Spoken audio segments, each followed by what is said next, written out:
Hi friends, hello అందరికీ, welcome to Gita blogs. ఇప్పుడు మనం పునుగులు ఎలా చేద్దామో చూద్దాం. ముందుగా ఒక బౌల్లోకి ఇడ్లీ పిండి తీసుకోవాలన్నమాట. దోశ పిండి కానీ ఇడ్లీ పిండి కానీ. దాంట్లో కొద్దిగా వంట సోడా యాడ్ చేసుకోవాలి,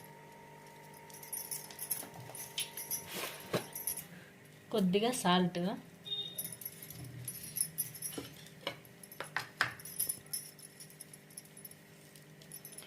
కరివేపాకు రెమ్మలు కొద్దిగా, కొత్తిమీర కొద్దిగా, పచ్చిమిర్చి, ఆనియన్స్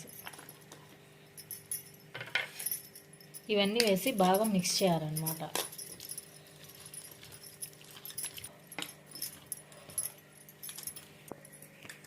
పిండిని ఇలా మొత్తం అంతా కలిసేలాగా కలుపుకోవాలన్నమాట.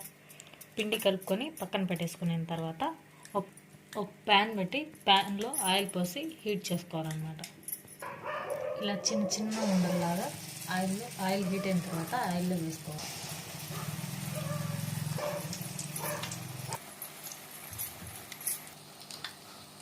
ఇలా మెల్లగా ఒక సైడ్ నుంచి ఇంకో సైడ్ కాలిందో లేదో చూసుకుంటూ తిప్పుకోవాలన్నమాట.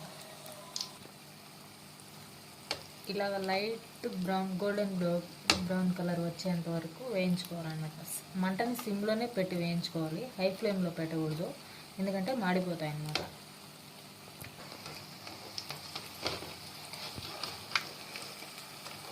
బాగా వేగితాయి అన్నమాట. తీసి పక్కన పెట్టేద్దాం. అంతేనండి, ఇలా సర్వింగ్ బౌల్లో తీసేసుకుంటే ఎంతో టేస్టీగా ఉండే చల్ల పునుగులు రెడీ. మేమైతే పల్లీ చట్నీ కాంబినేషన్ తీసుకున్నాము, మరి మీరైతే ఏదైనా తీసుకోవచ్చు. Thank you for watching. Video నచ్చితే లైక్ చేసి సబ్స్క్రైబ్ చేసుకోండి. Thank you for watching.